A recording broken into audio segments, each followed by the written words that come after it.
A 7-year-old client begins organizing objects by size, understands conservation, but struggles with abstract concepts. Which stage of cognitive development are they most likely in? A. Pre-operational. B. Concrete operational. C. Formal operational. D. Sensory motor.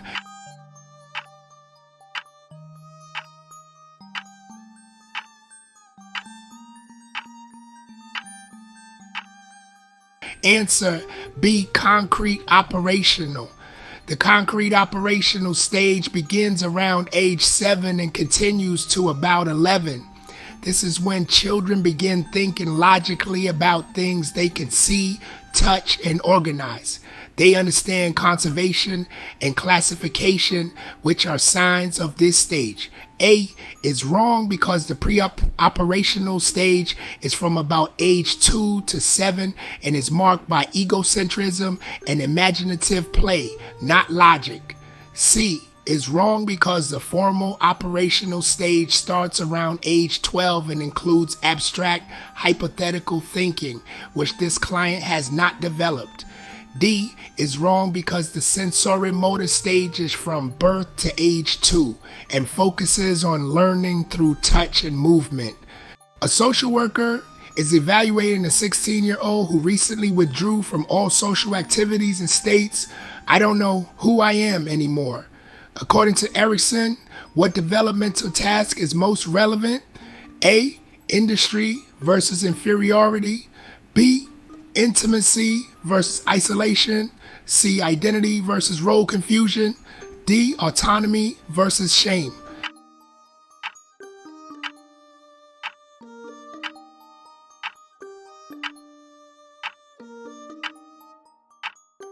Answer C. Identity versus role confusion. Identity versus role confusion is the stage Erikson identified for adolescents. It focuses on discovering who they are, their values, and their direction. Feeling lost or withdrawn is a strong indicator that this stage is unresolved. A is wrong because industry versus inferiority occurs in younger children who are building confidence through skill mastery. B is wrong because intimacy versus isolation is about young adults who already have a strong sense of identity. D is wrong because autonomy versus shame focuses on toddlers learning independence. A client lacks stable housing and reports not being able to sleep due to fear of violence. The social worker wants to focus on self-esteem and job coaching. According to Maslow's hierarchy, what is the most appropriate next step? A. Begin resume building and career exploration.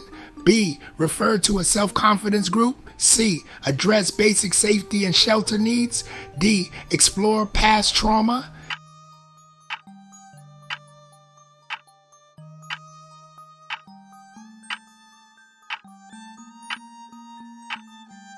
Answer C. Address basic safety and shelter needs. Maslow's theory teaches that lower level needs like safety and shelter must be met before higher level goals like esteem or achievement can be effective.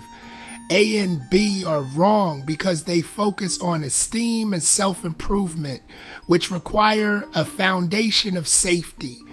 D is wrong because trauma work often requires a safe environment to be effective. A school social worker is supporting a child who is struggling due to a recent parental separation, new school, and loss of friends. Using systems theory, what is the most accurate conceptualization of this situation? A. The child is reacting to disruptions in overlapping systems. B. The child's difficulties are a result of unresolved trauma. C. The child's behavior is internally driven. D. The child is demonstrating delayed emotional maturity.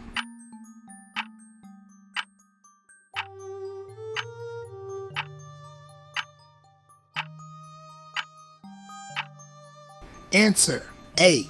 The child is reacting to disruptions in overlapping systems. Systems theory looks at how people are influenced by multiple systems. family, school, and community. When those systems shift or break, behavior changes. B is wrong because it assumes a trauma history, which the question doesn't confirm. C is wrong because it ignores the influence of external systems and blames internal factors. D is wrong because this isn't necessarily about emotional development. It's a systems disruption. A 14-year-old refuses to steal a jacket for a friend, saying, "It's wrong, even if I don't get caught, because society needs rules." This most reflects which stage of moral development? A. Pre-conventional, obedience and punishment. B. Conventional, social order. C. Post-conventional, social contract. D. Pre-conventional, self-interest.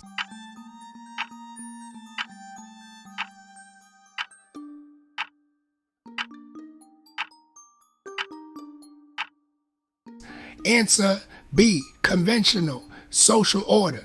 This teen values rules and the role of law in keeping society functioning. That aligns with Kohlberg's stage 4. A and D are wrong because they focus on self-interest and punishment avoidance, not society. C is wrong because post-conventional reasoning might justify breaking rules based on higher ethics. That's not happening here. Hey, let's take a break. I know you've been grinding for hours, which might actually be hurting your ability to retain information. Yeah, science says so. So here's a reminder. Step away for a minute. But wait, you know that I got tools designed to help you study smarter? I'm talking about my 150 question online practice exam so you can test yourself before the real thing, and my 150 social work practice question ebook, as well as my exclusive activity e-workbook that makes studying interactive instead of just reading notes. Because let's be real, just reading the material isn't enough. You need to know how to apply it. So while you're taking that much needed break, check them out. Your future licensed self will thank you. Links are in the description. Now go take that break. A foster child avoids eye contact, refuses physical affection, and shows no distress when caregivers leave. This behavior most aligns with which attachment pattern? A. Secure. B. Anxious ambivalent. C. Disorganized. D. Avoidant.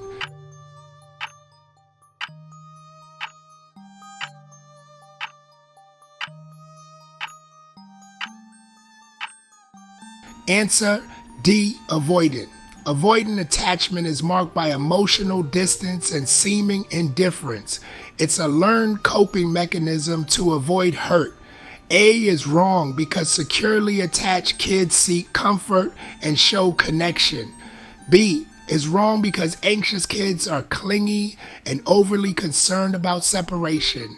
C is wrong because disorganized attachment shows erratic, confused, or contradictory behaviors. A 45-year-old client with a stable job and supportive family reports high anxiety since being targeted by a neighborhood hate group. Which framework best captures the core issue? A. Cognitive distortions related to work stress. B. An unresolved childhood trauma response. C. A micro-level internalized identity conflict. D. The influence of environmental oppression.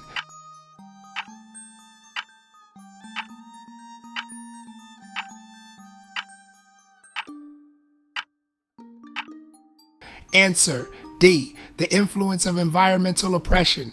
The person in an environment PIE model looks at how external forces like racism or discrimination affect behavior and mental health. A, B, and C are wrong because they focus on internal issues, but the source of distress is external and recent. Which theorists emphasize the zone of proximal development, ZPD, and the importance of social scaffolding in learning? A, Piaget. B, Vygotsky. C, Erikson. D, Bandura.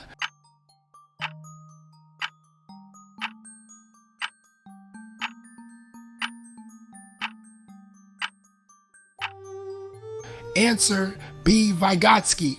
Vygotsky believed learning happens when someone helps the learner move just beyond what they can do on their own. The ZPD. A is wrong because Piaget emphasized self-driven discovery. C is wrong because Erikson focused on emotional and identity growth. D is wrong because Bandura emphasized observational learning. I hope you found this video super enlightening and a big boost for your understanding of the social work license exam questions. If you're craving more tools and support to ace that exam, don't miss out. Head over to our website at gilbertmbell.com right now. I've got everything you need, from in-depth study sessions to practice exams, all designed to help you cross the finish line and get your license. And hey, if you're on the go, just shoot a quick text with the word study to 347-68-37923. Hurry, these resources won't study themselves.